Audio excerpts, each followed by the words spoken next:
Bismillahirrahmanirrahim. Assalamualaikum warahmatullahi wabarakatuh. Waalaikumsalam warahmatullahi wabarakatuh. Masya Allah Budes. Udah kangen kita bersua dengan Dunsana Soro Minang TV sadonya Budes. Iya. Ya. Alhamdulillah. Sudah juga kita tidak. Sudah lama kita tidak bercengkrama ya. Di tengah tamu-tamu kehormatan yang selalu hadir silih berganti di studio Soro Minang TV. Iya. Dunsana Soro Minang TV sadonya. Alhamdulillah. Ariko kita basuh balik dengan Dunsana dengan salah satu program utama kita yaitu Budes podcast bersama tokoh. Kali ini podcast kita mungkin sebagian besar masyarakat Kepri kenal dengan beliau. Iya. Tapi sebelum kita menyapa dan memperkenalkan kembali, mana tahu maju lagi tahun depan kan begitu ya. Nah, tentu kita menyapa dulu Dunsana Soro Minang TV di rumah Budes. Silakan Budes. Baik, selamat malam untuk seluruh penonton setia Soro Minang TV di mana saja berada. Bertemu kembali bersama saya Desmanis dan Safril Yubahar di edisi Jumat ya. 28 Oktober, pas Hari Sumpah Pemuda loh. Iya. Masya Allah, spesial kita kali ini ya. Di 28 Oktober 2022. Dan sebelumnya kami selalu mendoakan seluruh penonton setia kami di mana saja berada, baik yang ada di Kota Batam maupun di luar Kota Batam dan seluruh mancanegara. Ya. Di mana saja berada yang bisa menyaksikan. Karena live, karena itu internasional. Dan penonton kita Pak juga banyaknya dari luar gitu, dari Kanada, Australia, Malaysia. Malaysia yang paling dominan ya. Karena orang Minang banyak Malaysia. Dan pada malam hari ini kita di bulan ada ya. Hadir di sini tidak hanya bersama tokoh Minang ya Pak Aus ya. Kali ini Budes kita kehadiran tamu yang sangat-sangat kita hormati ya. Orang Sumandonya orang Minang. Beliau juga pasti berbahasa Minang. Kita cobalah tadi pancing-pancing Budes ya. Dan kalau Batam itu nggak ada yang nggak kenal dengan beliau. Ya, Insya Allah, alhamdulillah beliau orang banyak akan kenal dengan beliau. Penonton penasaran, tetap ikuti program Soro Minang TV dan jangan lupa like, subscribe, komen, dan share sebanyak-banyaknya YouTube dan fanpage-nya Soro Minang TV. Penasaran siapa yang akan kita hadirkan pada malam hari ini? Tetap ikuti Soro Minang TV, Suara Orang Awak. Waduh, Budes, karena memang udah agak berapa kali ya kita agak sedikit off ya dengan berbagai macam kendala. Kayaknya kemisterinya masuk ya. Mungkin karena kita melihat wajah yang cukup fresh. Seorang tokoh yang hadir di tengah kita hari ini dengan segala bentuk kelelahan dan kesibukan beliau yang sangat luar biasa. Tapi tampilan wajah beliau sangat lama ini itu akan kita gali yang satu itu. Budes belum udah dibuka langsung. Oke, di sana Soro Minang TV kita langsung saja berdiskusi, berbincang, menggali sedikit tentang profil seorang tokoh senator Kepulauan Riau yaitu Bapak Insinyur Ria Saptarika, Master Engineer. Wah, itu Budes seorang engineer dulu berarti. Oke. Budes mungkin bisa dikasih ke Bapak. Biar gini Pak. Oke, Masya Allah. Bersama Soro Minang TV, ikutin diskusi kita bersama Bapak Insinyur Ria Saptarika. Assalamualaikum Pak. Waalaikumsalam warahmatullahi wabarakatuh. Masya Allah, luar biasa ya. Jadi saya dengar aktivitas Bapak hari ini saja. Ini hampir kita itu dibatalkan karena dengan berbagai macam kesibukan. Artinya kalau saya melihat sekarang tapi tidak terpampang sebuah kelelahan di wajah Bapak itu. Apa rahasianya Pak? Sebelum kita menyinggung yang lain nih. Ya sebenarnya lelah ya. Cuma karena kita yang menjalankan, jadi harus semangat gitu. Masya Allah. Dan biasanya semangat itu manakala berjumpa dan masyarakat makin bertambah. Wah, luar biasa Pak. Ya. Sebelum kita berbincang-bincang, tidak ada salahnya kami All Crew Soro Minang TV tentu yang pertama sekali mengucapkan terima kasih banyak atas kehadiran dan kesediaan Bapak hadir di studio kecil kami yang ini menjadi sebuah kebanggaan kami selama ini dalam 1 tahun terakhir sehingga Bapak bisa hadir di sini. Ini sebuah kehormatan bagi kami. Ucapan terima kasih banyak Bapak mensupport Suara Minang TV. Selanjutnya mungkin kami juga boleh mempersilahkan Bapak dulu sebelum kita bertanya-tanya ini. Ingin menyapa dulu Dunsana Suara Minang TV, baik yang ada di Kota Batam, Kepulauan Riau, ataupun di mana saja yang bisa menyaksikan channel fanpage-nya Suara Minang TV ataupun channel YouTube-nya Suara Minang TV. Silakan Pak. Ya, baik.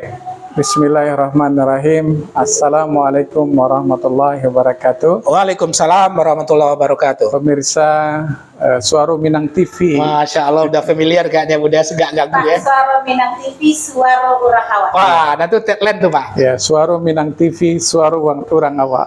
Oke. Ya, dimanapun Anda sekalian berada, baik di lokal Batam, nasional maupun di mancanegara.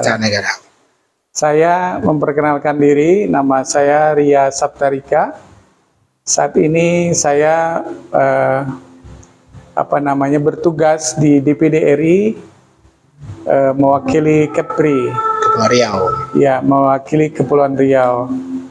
Dan saya bertugas di Komite 3. Komite 3 itu membidangi pendidikan, kesehatan, kepariwisataan, ketenagakerjaan, pemuda, wanita dan anak, dan juga disabilitas.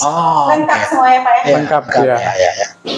Nah, itulah sebagian dari bidang saya, karena di DPD RI selain alat kelengkapan komite dibentuk juga alat kelengkapan lainnya, yang di antaranya yang saya ikuti adalah BKSP, Badan Kerjasama Antar Parlemen, dan juga BAP, Badan Akuntabilitas Publik.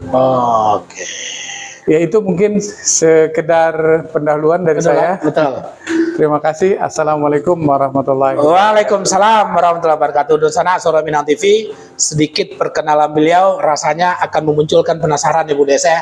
Kita akan mencoba menggali beliau dari kecil Bu Des. Karena penasaran karena banyak bidang yang beliau bidangi itu, jadi mungkin banyak pertanyaan yang akan sehubungan dengan tugas-tugas beliau ya. Tapi itu terakhir. Kita akan mencoba memblok sisi kehidupan beliau mulai dari masa sekolah sampai mahasiswa sampai seorang sarjana, masa sebagai seorang pekerja dan beralih menjadi seorang politikus. Kita akan dan bahkan menjabat sebagai wakil pernah menjadi wakil wali kota Batam. Mungkin ini akan itu iya betul, pertanyaan besar. Oke Pak, kalau kita ada informasi yang kita sebar atau kita dapatkan dari redaksi Suara Minang TV yang kita gali-gali dengan berbagai macam sumber, sebenarnya kalau kita lihat dari dari jenjang-jenjang karir yang Bapak miliki, sebenarnya sebelum sampai ke situ kami ingin tahu, biar Dunsana Suara Minang TV juga tahu profil masa kecil Bapak sampai mahasiswa itu seperti apa. Kalau boleh Bapak cerita sedikit, ingin bernostalgia. Ya, karena seorang figur publik tentu masyarakat wajib mengetahui ya kan, bagaimana seorang tokoh yang sangat diidamkannya Bapak Ria Saptarika itu seperti masa kecilnya itu seperti apa gitu Pak. Sedikit Pak, cerita sedikit. Mungkin ada hal yang unik. Karena begini Pak, ada begini. Sebelum Bapak jawab, saya selalu menghubungkan masa kecil dengan masa yang sekarang. Kalau pepatah Minang mengatakan, kok nak kejadi manci itu lah nampak ikut dari ketek gitu. Yumi ya. Ya, silakan Pak. Ya, saya masa kecil di Tembilahan. Tembilahan ya Pak ya? Tembilahan bagian dari Provinsi Riau. Ya, Riau Daratan ya. Dan Batam juga dulu Provinsi Riau, bagian dari Provinsi Riau. Ya. Semasa kecil saya senang membuat klub-klub pertemanan. Walaupun waktu itu belum ada medsos ya Pak ya? Ada. Membuat klub-klub pertemanan dan cukup banyak dalam artian lebih dari 2. Ada klub pertemanan di lorong gitu ya. Oke. Ada klub pertemanan di kelas. Ada juga klub pertemanan hobi gitu. Dan rata-rata pada masa itu hobinya kalau dikaitkan dengan sekarang adalah kepencinta alaman. Oh. Ya.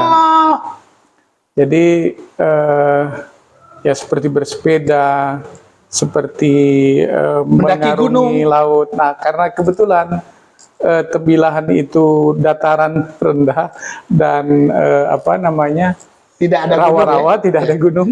Jadi masuk ke hutan saja gitu. Iya. Harusnya ke Bukit Tinggi itu, Pak. Ya lanjut, Pak, Pak. Dan walaupun pada saat kami klub bersepeda itu sampai ke Padang Panjang kami. Oh, dari Tembilahan. Dari Tembilahan, Rengat. Luar biasa. Iya. Lanjut. Sampai ke sana dan itulah kami menemukan bukit dan lain-lain. Masya Allah. Ya itu artinya kalau dikaitkan tadi dengan masa sekarang, mungkin karena kesenangan saya berkelompok, menciptakan kelompok. Nah itulah kemudian berefek ke sekarang. Menjadi sebuah basic dasar ya, betul. Apa yang Bapak lakukan sekarang. Iya. Dan juga dalam hal saya memasuki misalnya, kalau kami disebutnya di sana tuh mahantas. Mahantas. Iya, mahantas itu cross country kalau sekarang. Oke. Menerobos hutan. Ya. Tapi baik dengan sepeda maupun jalan. Hiking. Ya. Nah, di sana kadang bertemu dengan masyarakat. Di sana saya selalu menegur, menyapa masyarakat. Masya Allah. Dan ada teman kecil saya yang sekarang masih berhubungan, dia juga bercerita sama seperti pertanyaan Bapak tadi. Mungkin ada sebabnya. Dan saya hampir menegur semua orang gitu. Tidak satupun yang saya lewatkan, sehingga yaitu bagian dari mungkin tanda-tanda. Masya Allah, betul. Tanda-tanda sehingga saya dekat dengan masyarakat. Masya Allah. Dosana Solo Minang TV, apa yang beliau sampaikan benar, inilah salah satu hubungan benang merah masa kecil beliau dengan masa yang beliau alami sekarang. Satu kata, hanya selalu ingin bergaul dan murah senyum kepada semua orang, ya Pak ya. Ini kuncinya sebenarnya. Nanti kita akan gali istilah murah senyum, Pak. Apakah kebiasaan yang demikian di kampung tadi, itu kan nanti Bapak kan SMA, Bapak lanjut kepada perguruan tinggi. Apakah hal yang demikian tetap menjadi sebuah yang Bapak pupuk dalam kehidupan Bapak di setiap tingkatan umur dan masa pendidikan itu? Iya. Kemudian setelah saya keluar dari Tembilahan, di mana di Tembilahan itu saya sampai SMP saja. Oh. Ya, dan saya SMA di Jakarta. Oke. Dan begitu di Jakarta. Tapi aslinya Bapak Tembilahan. Ya. Dan sempat juga di Pekanbaru beberapa saat. Gitu. Iya. Terus? Jadi memang di masa SMA sama masa perguruan tinggi, apa yang Bapak lakukan di kampung itu selalu terpupuk dan terbawakan ke masa itu. Ya, jadi begitu saya sampai di Jakarta dan di sana ada siswa pencinta alam. Betul. Ya, terus terang saya langsung bergabung gitu. Ingat dengan apa yang saya lakukan di Tembilahan. Dan begitu juga di sana saya rajin membuat kelompok-kelompok. Karena saya itu STM ya. Kalau sekarang SMK namanya. SMK, ya. Ada kelompok yang suka eksperimen atau merakit-rakit komponen rangkaian. Ada kelompok pencinta alam. Ada juga kelompok yang saya lakukan dulu, hampir setiap kali ada ada apa namanya cross country atau long march, Ya, long march. ya. Nah itu saya ikut bersama dengan kelompok itu. Seperti saya pernah ikut Bogor Jakarta, Oh, Bogor Jakarta, Bandung Lautan Api, Masya Allah. Karawang Jakarta, dan satu lagi Gunung Putri Jakarta.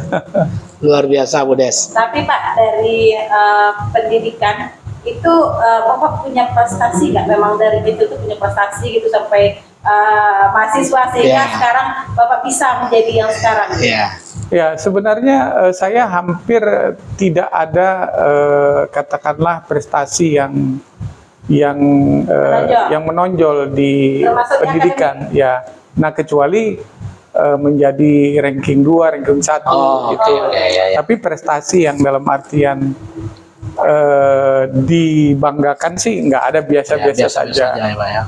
Ya, dan ya waktu saya STM saya sampai ranking 1 di sekolah, dimulai dari ranking 5 kalau tidak salah, terus beranjak. Oke, ranking 1. Pak.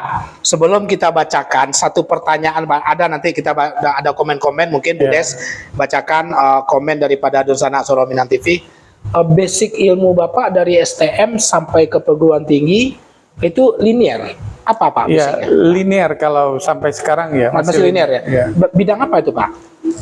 Ya, saya masuk ke STM itu teknik elektro. Oh, Ya. oke, teknik. Lalu S1 saya teknik elektro, dan S2 saya juga teknik elektro. Engineer, master engineer tetap elektro. Oh, oke. Oke, Dunsana Suro Minang TV, profil singkat bagaimana seorang senator kita Provinsi Kepulauan Riau yaitu Bapak Ria Saptarika, masa kecil sampai di perguruan tinggi.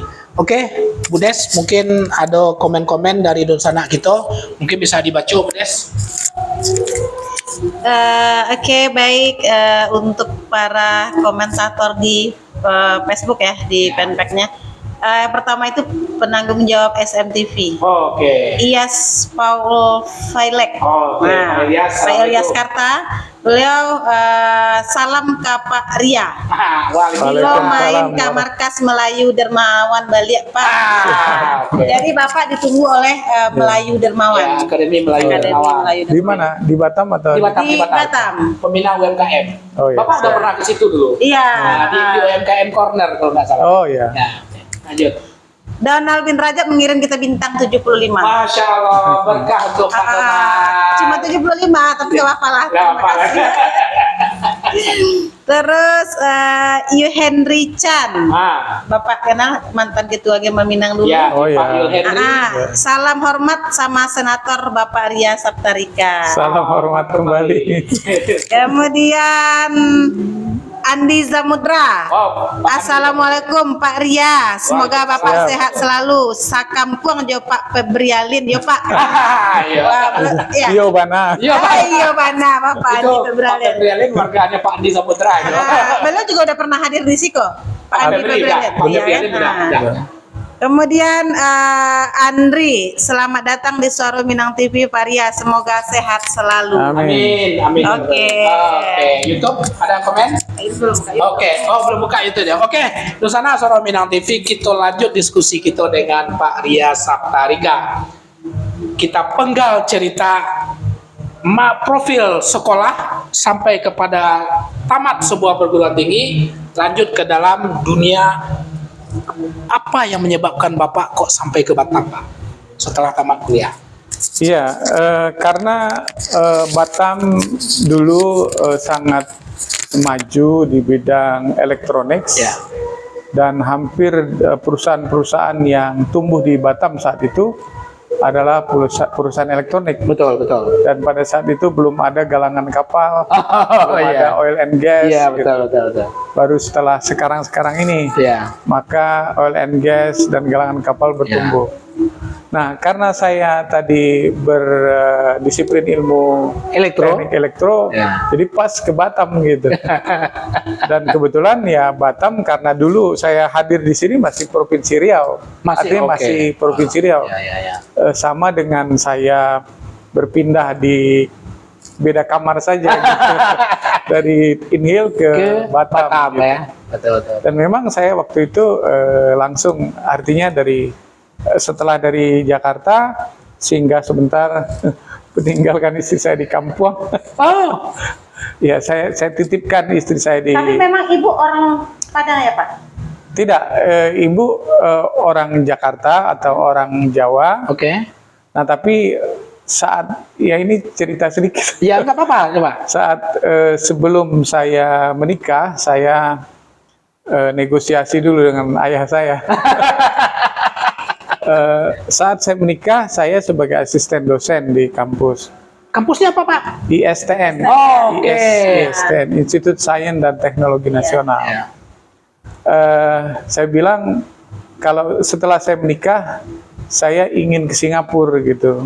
Oke. Nah, untuk itu selama saya ke Singapura, saya titip istri sama orang tua. Oh, oke. Dan akhirnya tahun 95 saya ke Batam dan langsung ke Singapura. Oh, memang ke Singapura, Bapak Iya, ya? ke Singapura.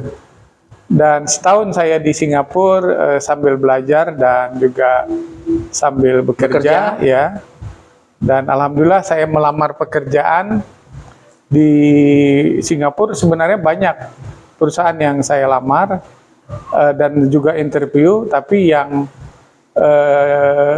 langsung merespon adalah dulu tempat saya melamar itu adalah perusahaan yang juga bercabang di Batam. Gitu. Oh, oke, Ya. oke. Banyak sekali kan perusahaan Singapura yang bercabang di Batam. Yaitu Thomson Television. Betul, Thomson ya, betul. Rupanya dia bercabang di Batam.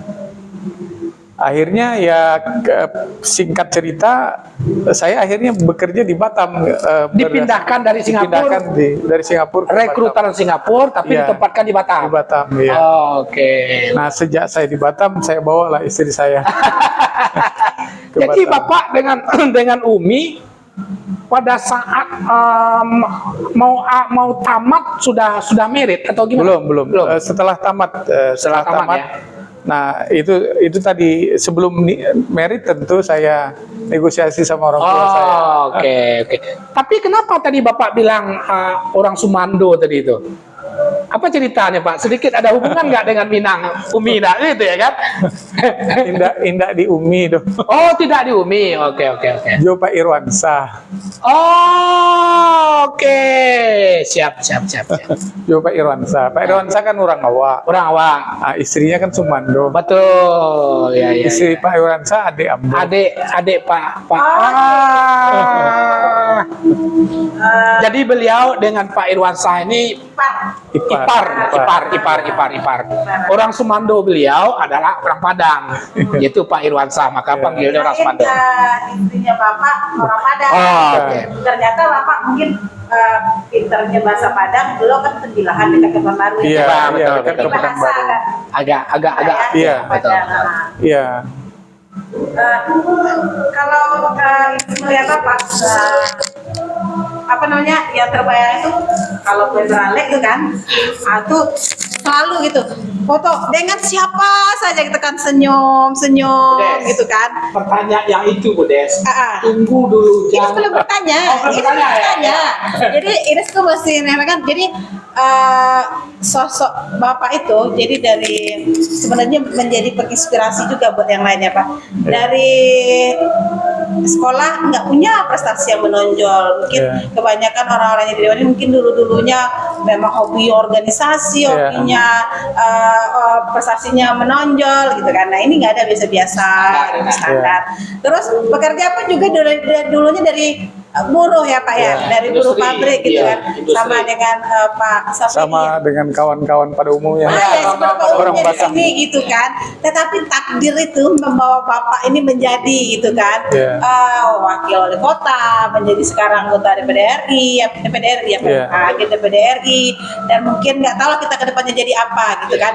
Nah, yang menginspirasi itu bahwa seperti yang kita podcast malam, bahwa walaupun pekerja PT, gitu. Tapi jangan cukup sampai di situ Iya. ya Pak. Jadi banyak lagi mungkin Bapak juga bisa sampaikan ke penonton nanti bahwa menjadi seorang buruh PT itu tidak Iya. hanya menonton di situ gitu. Betul, betul. Bapak boleh sampaikan bahwa berkarir itu tidak harus dari S1 S2 langsung gitu, enggak. Tapi dari pekerja PT yang tamatan SMA Iya. mungkin boleh dulu kuliah sambil bekerja, Iya. habis itu ya inilah nasib ya Pak ya. Betul. Kita nggak tahu nasib, tapi yang penting kan usaha ya Pak. Ya, betul. Nah, Ini sudah mulai bertanya Pak sama enggak, ini pertanyaan yang satu ini itu memang sengaja saya simpan dulu Bu Des.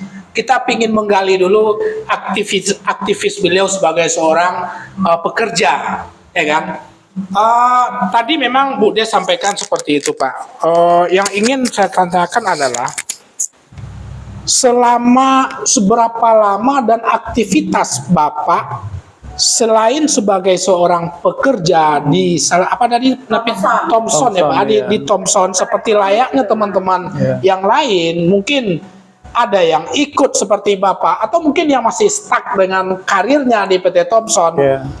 Aktivitas apa yang Bapak lakukan lagi? Saya coba pingin ngelihat nih, masih ada hubungan nggak dengan waktu masih sekolah dulu? Ya. Kebiasaan-kebiasaan itu lahir dan tumbuhkah di masa Bapak sebagai dunia pekerja?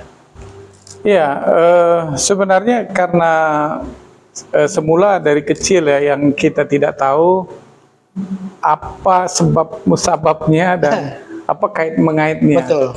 Nah, tapi kemudian setelah saya kuliah, setelah saya lulus dan di Muka Kuning, ya dulu saya bekerja di Muka Kuning, ternyata bidang yang saya tekuni itu masih segitu itu juga. Betul gitu. betul. Jadi masih melekat dalam Masih diri Bapak. melekat, ya masih melekat. Saat itu ya karena saya mungkin ya levelnya mungkin karena saya engineer gitu ya.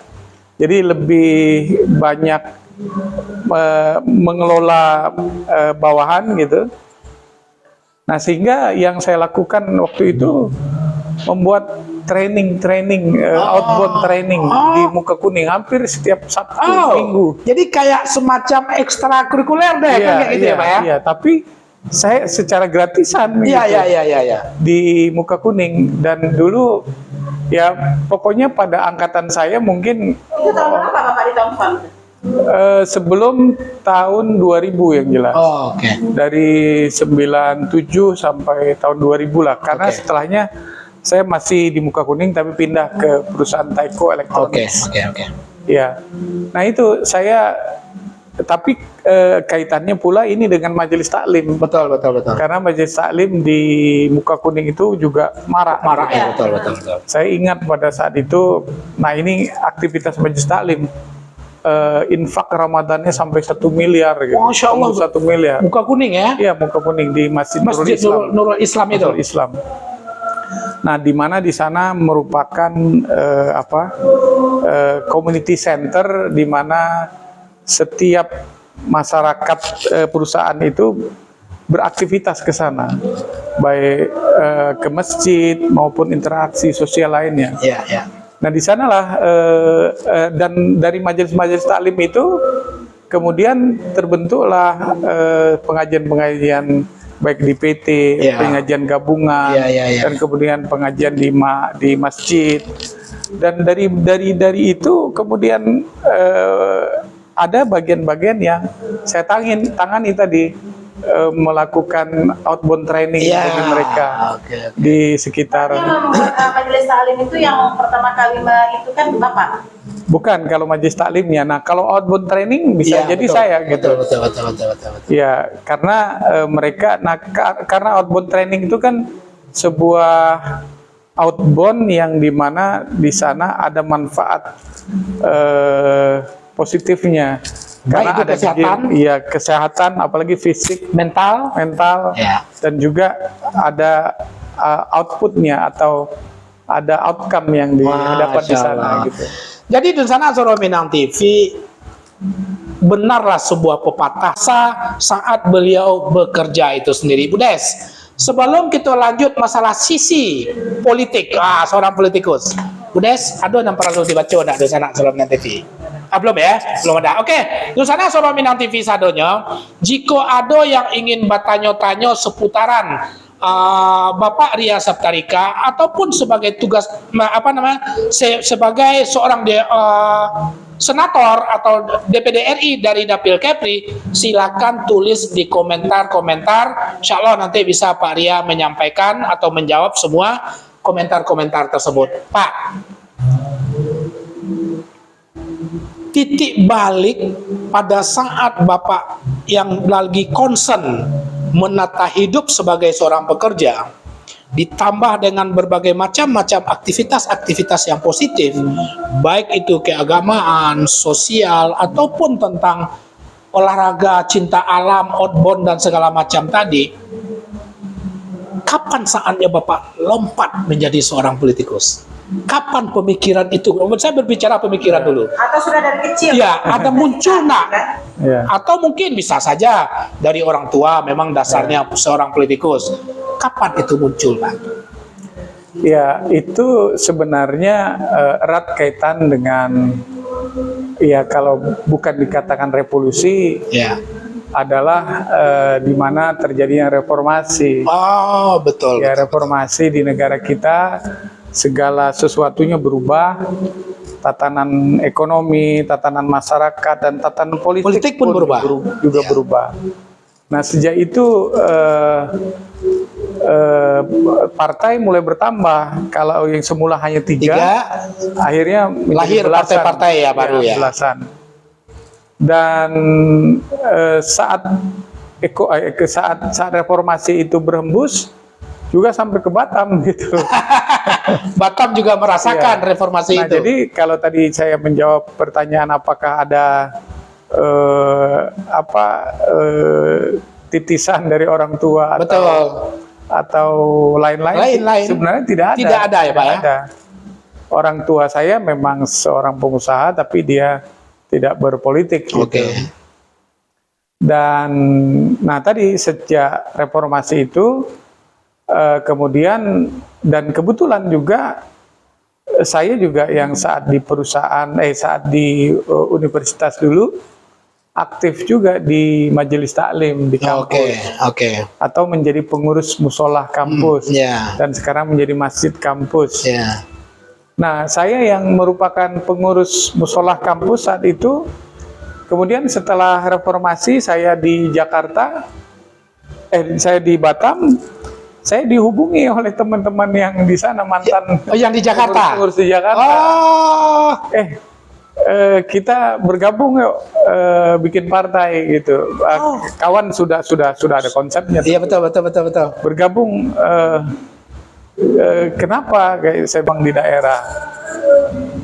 Nah, saat itu ya saya tidak ada protes dan tidak ada semangat juga, tidak, biasa Ngalir aja gitu ya. mengalir saja ya. Dan akhirnya ya berjalan, akhirnya jadilah saya pengurus pertama Kecamatan Batam Barat ya. Batam Barat ya, itu berarti muka kuning gitu ya, Pak? Bukan, tapi termasuk muka kuning. Termasuk muka kuning ya. Ya. Dulu Batam Barat, Batam Timur, dan Belakang Padang. Oh. Kecamatan hanya 3 dulu. 3 ya.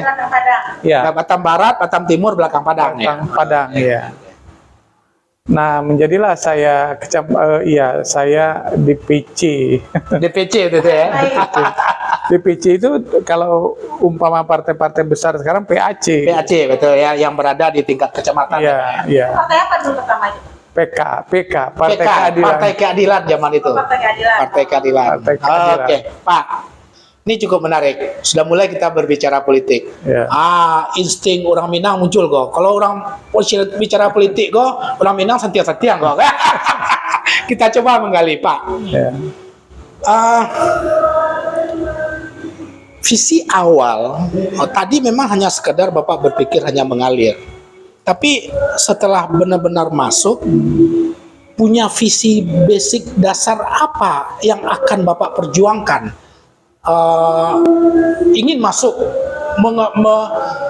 waktu itu belum berhenti sebagai apa ya, Pak? Ya, belum berhenti ya. Dan bahkan tadi era itu era di mana saya juga sempat menjadi ketua pengurus serikat pekerja artinya menuntut kebaikan masa depan dan kehidupan para SPMI saya atau Serikat ya, Pekerja ada Metal. metal. Oh, Metal, ya. oke. Nah, jadi sebagai seorang ketua SPMI Ya, tentu punya misi khusus ya. bergabung dengan partai dengan Ya. harapan sebuah dekat dengan kekuasaan nantinya dalam rangka memperjuangkan teman-teman Ya, pekerja. iya. Itu yang menjadi basic dasar betul, Bapak. ya, iya betul. Ya itu, jadi setelah ya sebelum masuk ke politik, Ya. saya juga aktif di perusahaan membuat serikat pekerja. Ya. Nah di perusahaan pertama saya SPSI memang yang besar. Di perusahaan kedua saya SPMI yang besar. SPMI ya. Di perusahaan kedua saya Taiko Electronics. Nah, saya sempat terpilih sebagai ketua SPMI PUK namanya. Ya. Di perusahaan Di PT. Ya, di PT, di PT. Namun masih itu namanya Pak ya, SPMI. Sudah tamat riwayat. Namanya SPMI perusahaan. betul. Ya, SPMI masih. Karena saya dulu terakhir perusahaan juga SPMI. Iya.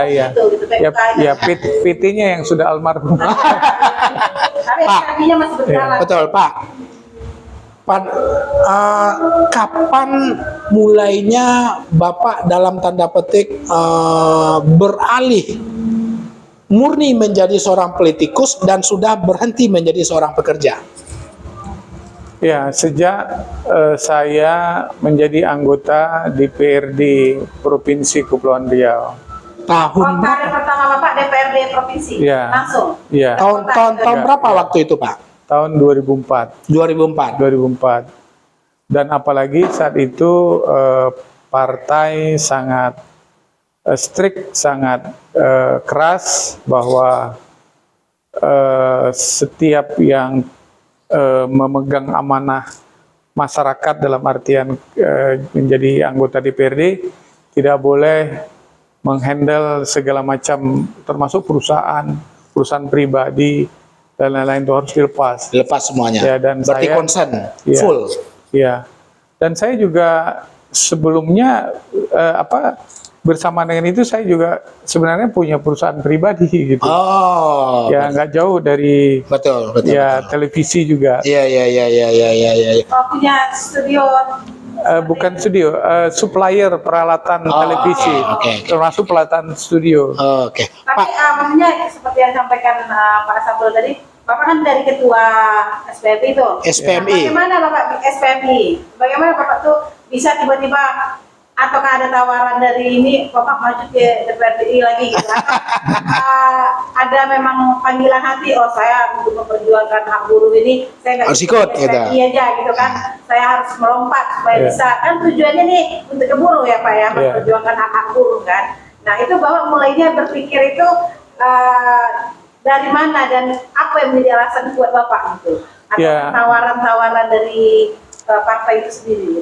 Ya, yang jelas tadi seperti semula saya sampaikan, ketertarikan saya di politik boleh karena reformasi. Betul. Kesempatan ya, Pak ya. Ya, kesempatan. Dan bukan hanya kesempatan, karena memang dunia sepertinya berubah. Berubah, betul. Orang perlu Ya. membuat partai. Iya.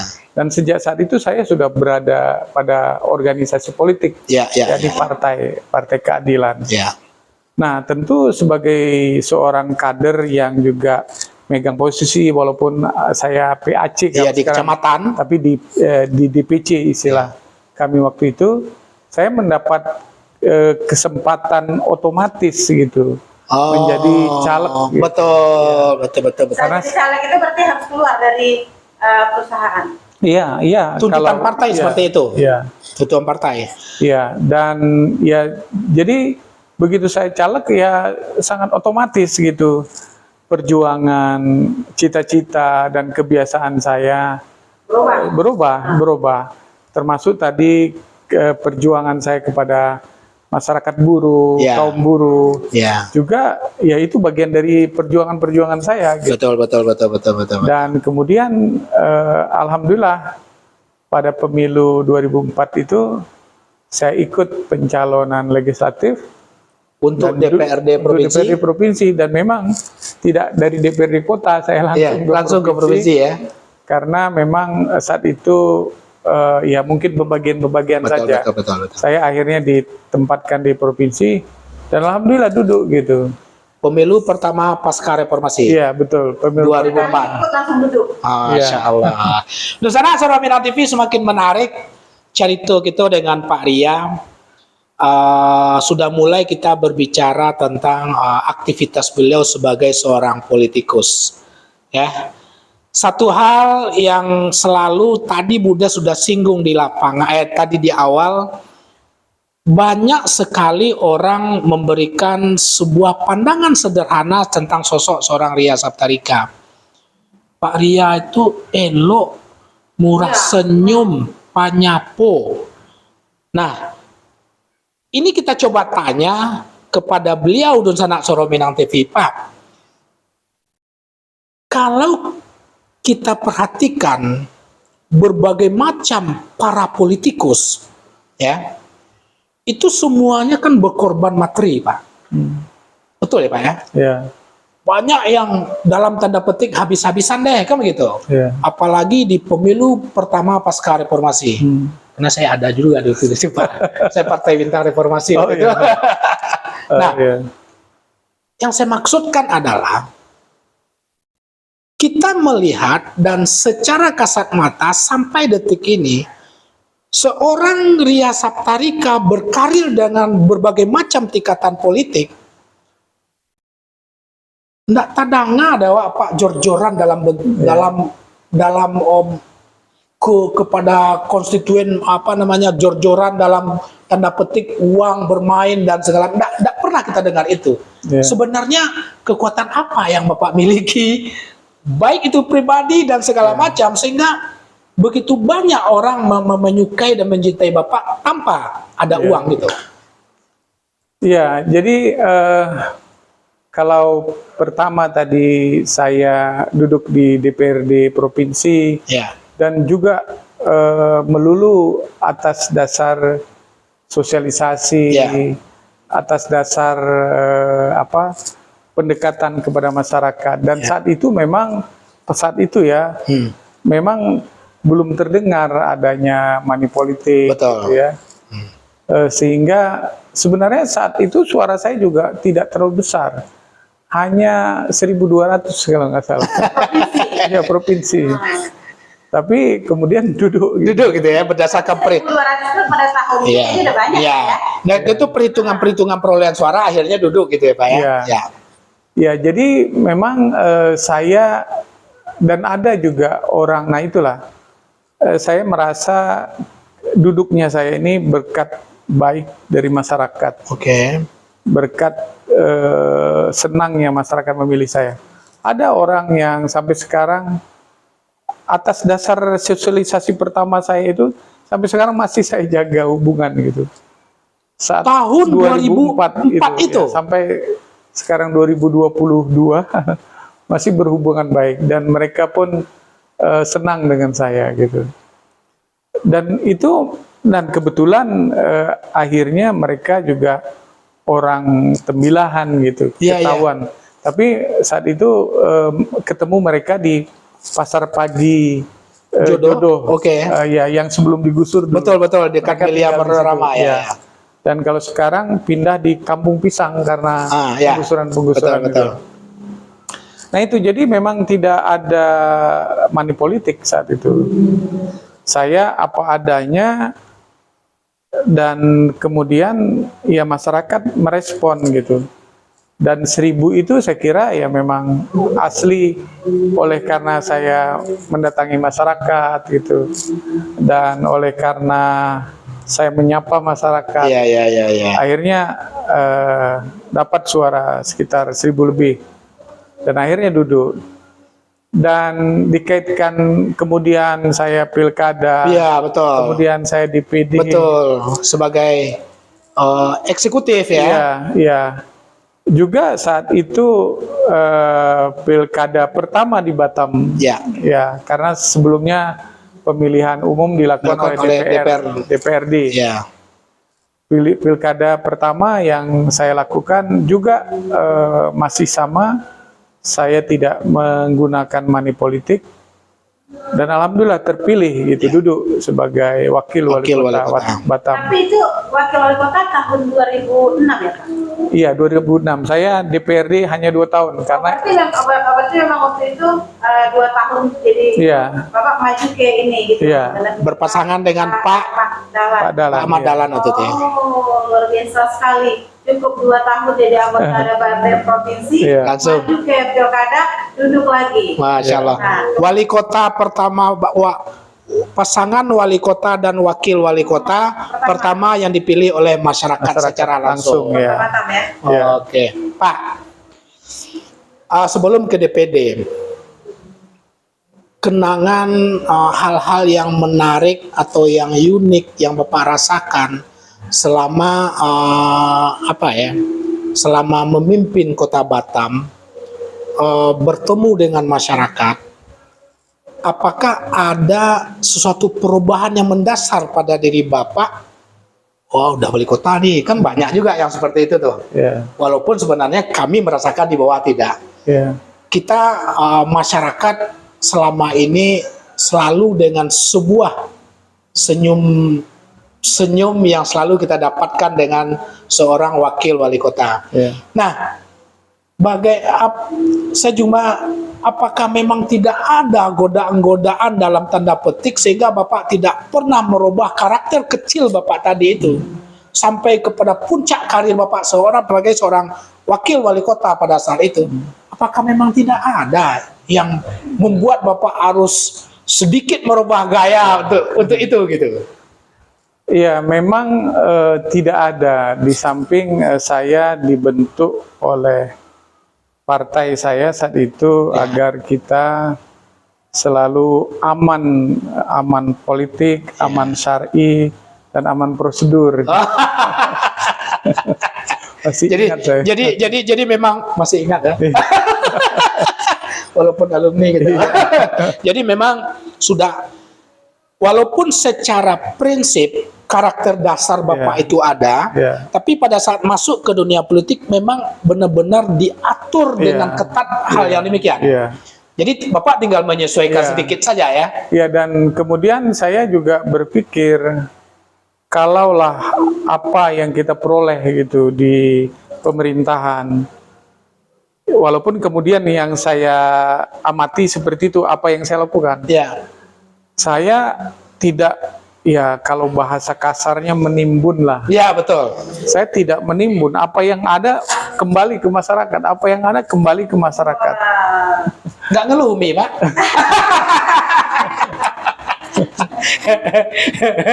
ya itu mungkin hikmahnya. Jadi saya tidak perlu mengeluarkan lagi, orang semuanya sudah di masyarakat gitu. Karena ya orang bukan pamer gitu ya. Melihat kehidupan saya biasa-biasa aja di rumah saya. Saya seorang wakil wali kota pun rumah saya begitu-begitu saja. Sangat dipahamin. Tapi Pak, dari wakil wali kota itu habis 1 periode. Habis 1 periode. Dari wakil wali kota terus?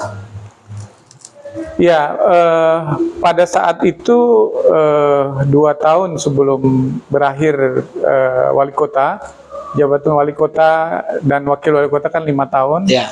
Saya bertemu dengan Pak Ahmad Dahlan secara khusus gitu ya. Kalau bertemu ya hari-hari. Betul.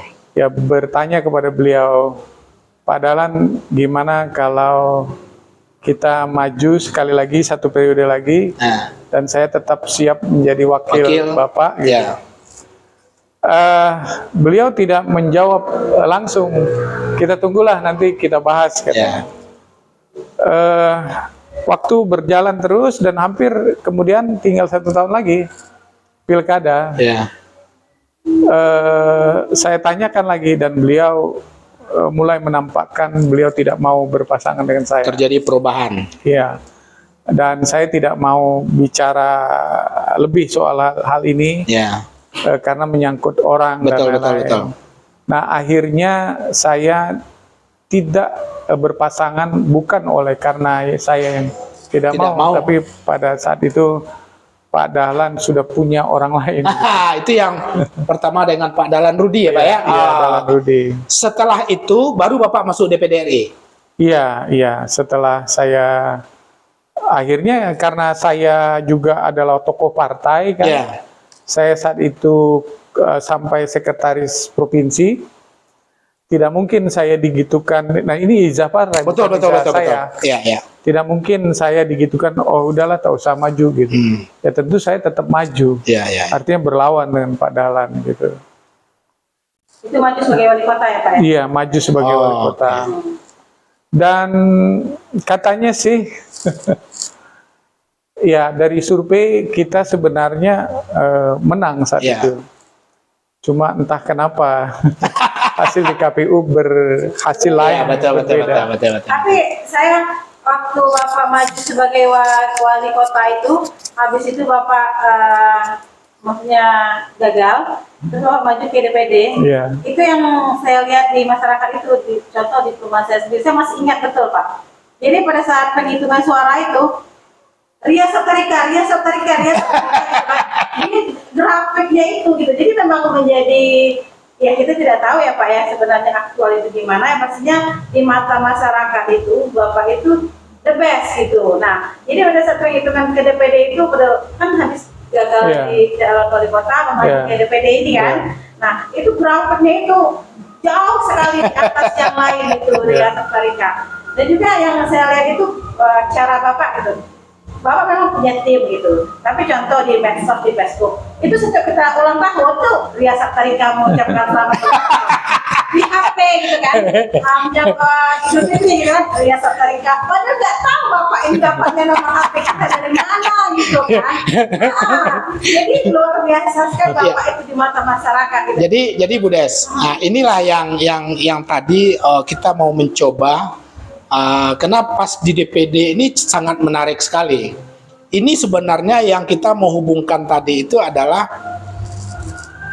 secara pergerakan sebagai seorang calon DPD, beliau lebih soft, santai saja, ya Pak ya, santai saja. Ketemu dengan masyarakat, senyum, ya kan, menghadiri undangan. Ada yang kenal, ada yang kenal dengan yang meninggal, alhamdulillah selalu hadir, mengucapkan duka, sehingga tanpa sadar meledaklah beliau menjadi suara terbanyak DPD RI waktu itu ya Pak ya. Gimana cerita? Apakah memang hanya kekuatan itu yang Bapak lakukan pada saat itu? Iya, jadi kalau ya beraktivitas dalam rangka pemilu, saya kira hampir sama kepada calon-calon lain. Nah, cuma yang membedakan mungkin saya mengikat masyarakat dengan, ya kalau sekarang sosial media, dengan SMS gitu. Nah bedanya itu, kalau orang ya kecuali ini saya ya sedikit mengeluh, ya Pak, karena alat SMS saya sudah tidak bisa dipergunakan lagi. Ya, memang ada lagi SMS. Apa masuk itu ya penyebab apakah dari provider? Telkom provider memang blokir gitu. Kita harus berbayar, tapi berbayar juga ternyata nggak bisa untuk politik. Saya udah mau bayar gitu. Berbayar ternyata nggak bisa untuk politik, dan artinya SMS itu terkuburlah sampai di situ. Dan beberapa orang yang bertemu saya, ya seakan-akan mereka masih segar dari SMS itu. Saya masih terima, padahal dalam hati saya tidak meng-SMS lagi. Ternyata image itu masih ada. Betul. Jadi orang ngerasa itu Pak gini. Kita kan kenal nih dengan Bapak itu. Mungkin kalau kami kenal dengan Bapaknya nggak mungkin kenal dengan seluruh masyarakat ya. Tapi setiap hal-hal itu kan masuk SMS. Jadi orang tuh ngerasa kadang, ih Bapak ini perhatian sekali ya gitu. Jadi SMS. Nah gitu. Jadi walaupun ini yang saya lihat ya Pak ya. Walaupun mereka tidak kenal dengan sosoknya seorang Ria Saptarika, tapi di kepala mereka itu nama Ria Saptarika itu melekat. Betul. Jadi ini salah satu untuk para ya boleh, boleh teman-teman, calon anggota dewan, anggota DPRD dan pilkada boleh ikuti jejak saya. Pak, Bu Des ada komen Bu Des? Ada dari alumni Thompson 1. Oke. Erni Hastuti, Assalamualaikum Pak Ria. Waalaikumsalam warahmatullahi wabarakatuh. Waalaikumsalam Pak. Kita pernah melihat sebuah situasi yang menurut kami di masyarakat adalah situasi Bapak sulit. Pada saat Bapak menjadi calon DPD RI, sudah menjadi anggota DPD RI, habis itu Bapak ditarik menjadi calon wali kota Batam, ya kan? Dalam tanda petik gagal. Syarat waktu itu kita harus mundur secara permanen jadi anggota DPD RI. Menurut kami itu adalah masa sulit karena sampai hampir 4 tahun ya Pak ya. Hampir 4 tahun masa itu, hampir masa. Bagaimana Bapak menyikapi situasi sebagai seorang politikus dalam keadaan seperti itu? Bagaimana Bapak menyikapi itu sehingga karakter politikus Bapak itu tidak hilang gitu? Kenapa saya bilang tidak hilang? Pada saat masa transisi selama istirahat 4 tahun berikutnya gini lagi gitu, berarti kan orang nggak terputus. Bagaimana Bapak melakukan itu gitu? Ya mungkin juga kalau orang melihat saya kemudian maju lagi, sepertinya tanpa ada catatan apa-apa gitu. Nah padahal saya maju kemudian yang kedua itu justru karena amanah tokoh-tokoh besar di Batam ini.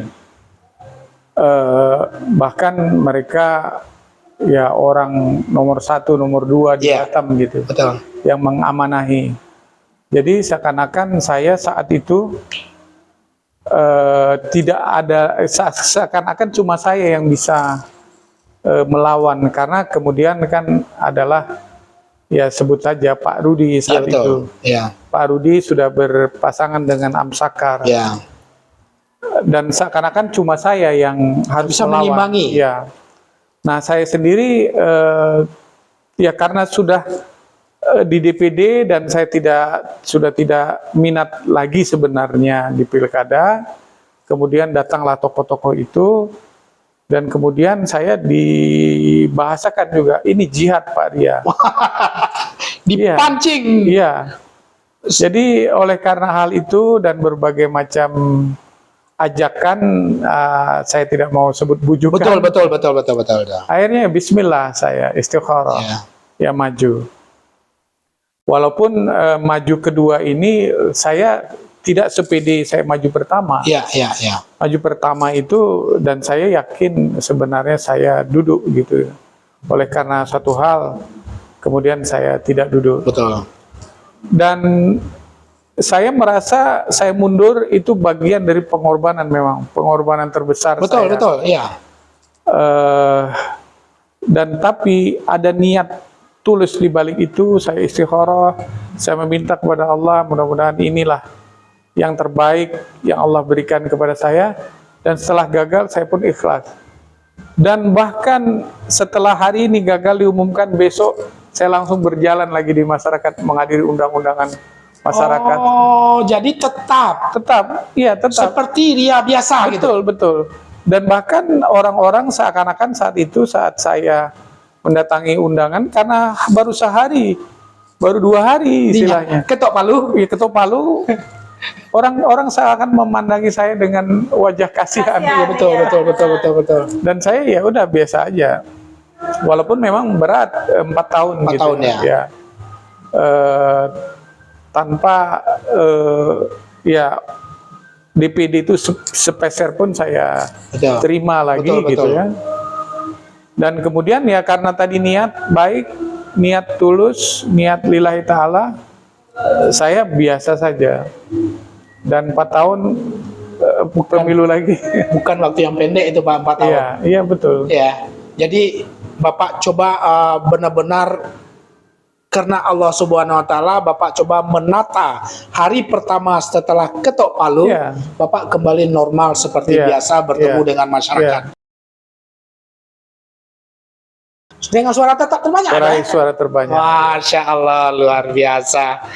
Udes, kalau cerita tentang Pak Ria, memang sebenarnya Dun Sanak Soro Minang TV sadonya ini patut mana tahu ada yang ingin berpolitik. Ingin Pak. Ini singin, tapi tunggu habis pensiun dulu. Berarti lah gaek itu ada. Sebelum kita bertanya kepada pertanyaan terakhir ini. Kalau pertanyaan terakhir Bu Des, ini pertanyaan yang ter-up to date untuk 2024. Ya kan? Bagaimana beliau melihat dan di mana posisi beliau saat itu? Kan begitu. Oke, di sana saudara Minang TV, memang kalau berbicara Kalau yang ditanyakan kayaknya calonnya Ren agak jadi Pak, sedikit Pak, sebelum supaya jangan terlalu tegang nih Pak. Peran Umi seperti apa sih Pak dalam memberikan support Bapak selama ini? Yang pastinya di balik suksesnya seorang pria. Ya, kita butuh pengakuan beliau pada masyarakat, bahkan ada Umi juga di sini kan.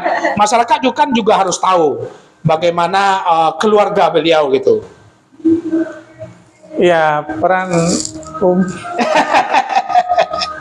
ya amat benar yang peribahasa yang mengatakan di balik tokoh besar ada istri belakang yang luar biasa.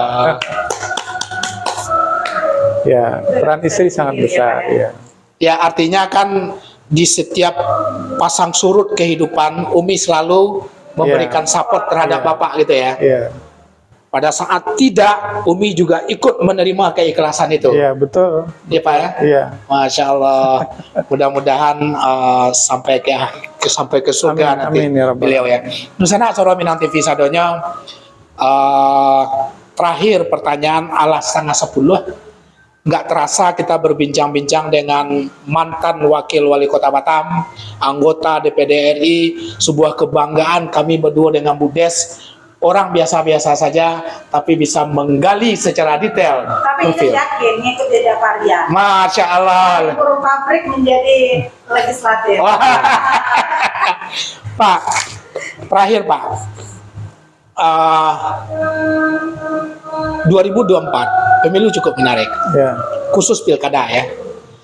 Kalau untuk DPD pasti, insya Allah mungkin Bapak akan maju di Aprilnya lagi, kan begitu? Nah, di pilkada baik itu kota maupun provinsi, ada juga kita mendengar desas-desus. Bahkan Bapak jika bisa berpasangan dengan ini, dengan itu untuk di Kepri umpamanya. Atau bahkan ada juga tengah masyarakat yang pingin Bapak. Saya udah langsung saya share flyer kita dengan narasi saya ke dalam salah satu grup. Wah, Babe, ini calon wali kota Batam. Saya kemarin baru ketemu dengan Babe di rumah. Betul ya, Pak ya? Kemarin. Nah, bagaimana Bapak menyikapi segala bentuk fenomena-fenomena 2024 khusus pilkada Kepri maupun pilkada kota Batam sebagai seorang politikus senior?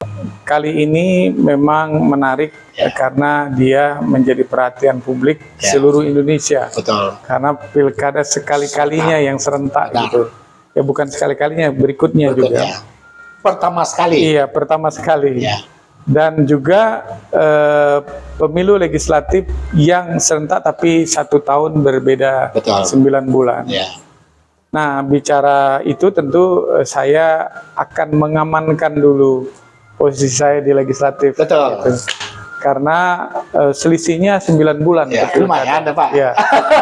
Dan menurut info juga, saya tidak perlu sebut orangnya, mereka yang merupakan tokoh-tokoh juga pada turun ke legislatif untuk memperkuat partainya. Walaupun mereka akan ikut pilkada, mereka akan turun di legislatif agar suara legislatifnya melambung. Betul. Nah, kembali kepada saya, legislatif insya Allah saya kembali akan ikut DPD RI. Insya Allah, amin. Masyarakat akan dukung, Pak. Amin. Dan untuk pilkada, ya saya, ya sebenarnya memang masyarakat sangat ingin, tapi tadi masyarakat yang mungkin mengenal saya atau yang berinteraksi terhadap saya.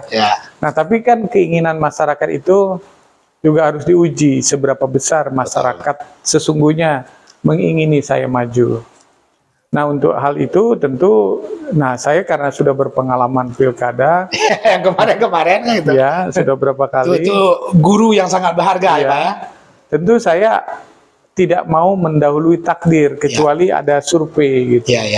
Kecuali ada survei yang mengatakan bahwa saya layak atau berpeluang maju di sini atau di mana begitu. Nah, baru mungkin saya tertarik gitu. Dan itu juga harus ada angka-angkanya. Betul, gitu, betul. Nah, tapi secara kasar sekarang kalau orang bertanya apakah saya maju, nah karena memang hampir seluruh masyarakat berprasangka saya maju, jadi ya saya ikuti saja prasangka masyarakat dulu.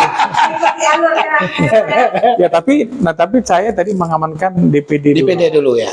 Nah, artinya pada saat nanti DPD pemilu 2024 Februari 14 Februari, dan alhamdulillah kalau sekiranya duduk, nah baru kemudian saya memikirkan pilkada itu apakah saya ikuti atau tidak. Karena tentu sekarang masih harus mundur aturannya, harus mundur DPD.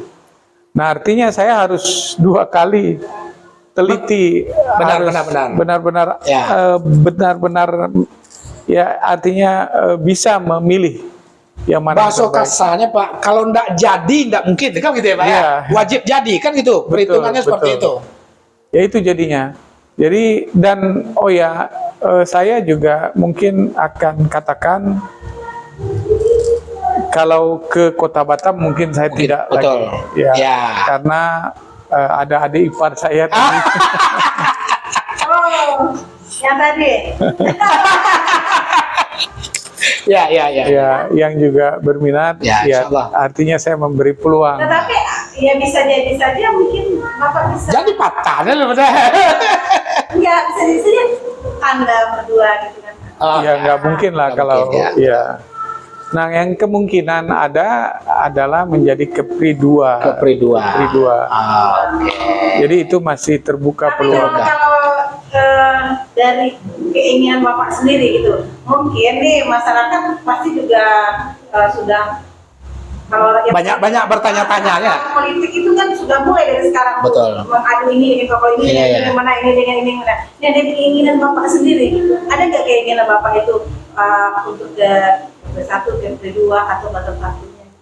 Ya tadi seperti yang saya sampaikan, kalau ke Batam saya tidak. Memang tidak punya salah. Tidak ya. Berarti aman ya, Batam itu aman. Iya. Aman ya, nonton. Berarti Pak Sat aman. Ya, termasuk juga mereka tidak perlu menjadikan saya sebagai alternatif. Betul. Tantangan bagi mereka.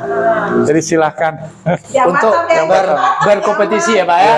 Insya Allah Pak Ria Saptarika untuk Batam 1 tidak akan maju dan aman, memberikan laluan kepada para kompetitor. Masih terbuka. Nah, untuk Kepri memang karena saya juga posisi DPD ini kan sama dengan pemilihan betul gubernur ya. Sampai keluar ya Pak sampai keluar Natuna, Anambas dan lain-lain. Nah, jadi saya sebenarnya tinggal melihat kalau saya duduk dan peluangnya ada, dan kepada siapa nanti, karena yang kuat sekarang kan ada 2. Betul 2. Kepada siapa nanti ya kita lihat waktu yang akan menentukan. Tahu itu kalau suara pendukung Bapak itu di luar Kota Batam itu umumnya sama. Secara total berapa Pak? Iya, jadi macam di Karimun, di Natuna, Anambas, saya itu pemenang juga, pemenang nomor 1. Masih di ranking atas, di luar dari Kota Batam. Iya, kecuali Tanjung Pinang dan Bintan. Saya itu juga, tapi masih masuk ranking 4. Masuk dalam ranking 4. 4 besar ya Pak ya? 4 besar ya. Karena di situ memang ada calon DPD yang asli dari situ asli juga. Dari sana, betul. Pak, cukup menarik. Jujur masih banyak yang sebenarnya kita kalau berbicara dengan seorang politikus ya. Tapi Pak mau terakhir ya? Mau modesti mah? Enggak. Pak, menjadi gubernur, beliau menjadi ini mau jadi aja apa itu dukung Bapak lah. Enggak, maksudnya gini, dari buruh gitu, terus jadi legislatif, pernah menjabat sebagai eksekutif gitu kan, nah balik lagi ke legislatif gitu. Perasaan itu bagaimana sih Pak? Maksudnya gini, dari rakyat biasa, dari buruh gitu, terus jadi agak lagi nih gitu. Perasaan Bapak itu bagaimana dan bagaimana Bapak menginspirasi gitu, karena ini pengen sekali akan muncul yang berikutnya itu Ria Saptarika berikutnya lah ya. Usaha itu maunya bukan dari pusat, usaha itu dari daerah banyak buktinya kan. Nah ini inginnya itu memang dari orang-orang biasa gitu Pak, yang punya sebenarnya banyak Pak orang-orang biasa itu yang mungkin mereka bukan dari kalangan pengusaha yang aktif berorganisasi, bersosial gitu kan. Tetapi kan kalau sekarang politik sekarang kan money harus ada uang gitu kan. Nah, itu tuh pengen Bapak memberikan sedikit kepada para penonton itu bahwa uang itu juga tidak segalanya, tapi semuanya butuh uang. Tapi menginspirasi gitu dari jangan hanya beranggapan awak kan tidak pengusaha gitu, mungkin awak jadi dewan gitu kan. Padahal tujuan itu kan niat tadi, bahwa niat Bapak ini menjadi dewan bahwa ini memperjuangkan hak buruh, hanya masyarakat, dan seperti yang beliau jalani, apa yang beliau dapat kembali ke masyarakat. Satu kata saja sebenarnya sebelum beliau menjawab, Bapak komentari apa yang disampaikan dengan satu kata saja. Melihat Bapak sebagai seorang politikus sampai ke DPD RI tersebut, itu satu bukti bahwasanya masih ada loh cara meraih karir politik itu dengan murni, dengan sebuah kebaikan, tidak melulu itu persoalan uang. Gimana komentar Bapak? Ya, artinya sudah ada contoh di saya. Betul. Dan bedanya mungkin saya merangkak dari bawah. Gitu ya. Dan kalau kemudian sekarang saya terkenal, yaitu berkat merangkaknya saya dari satu suara ke dua suara dan seterusnya. Tapi saya ingin sampaikan bahwa saya dulu buruh sama seperti masyarakat, dan dari suara mulai 1.000 saja atau 1.000 lebih, dan kemudian saya hargai itu dari masyarakat, dan kemudian saya ikut pilkada dan menang. Dan kemudian saya tidak menjadikan itu sesuatu, ya terus terang, saya kadang DPD saja gitu ya, apalagi kemudian kemarin menjadi wakil wali kota, saya tidak merasa jabatan saya ini lebih atau besar sekali, sehingga saya harus berubah gitu. Jadi saya biasa saja dan memang saya tidak merasa lebih gitu.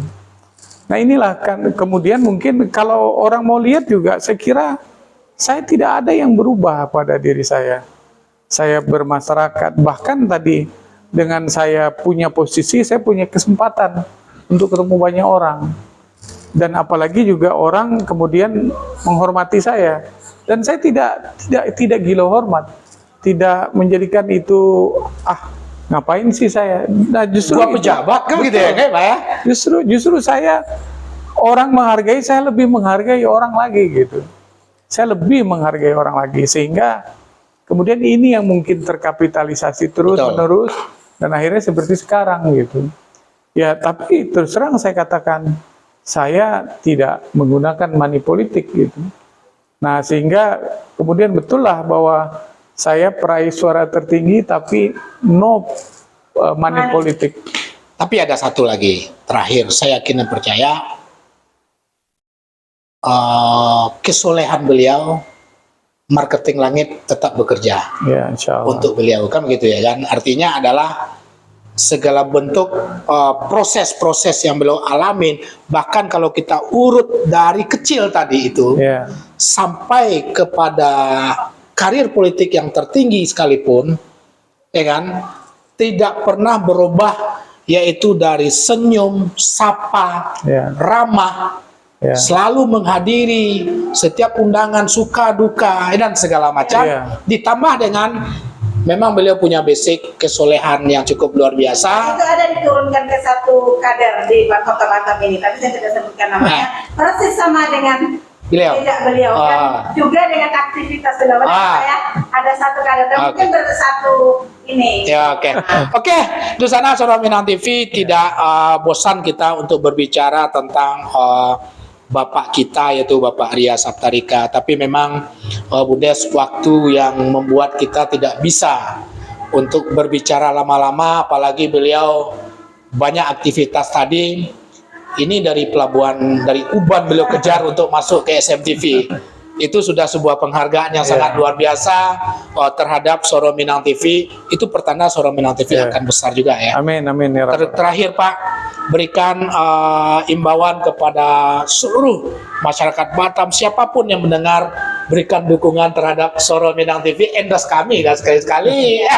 Jangan sampai Suara Minang TV suara tagline terakhir ini nanti Suara Minang TV, suara orang Pak.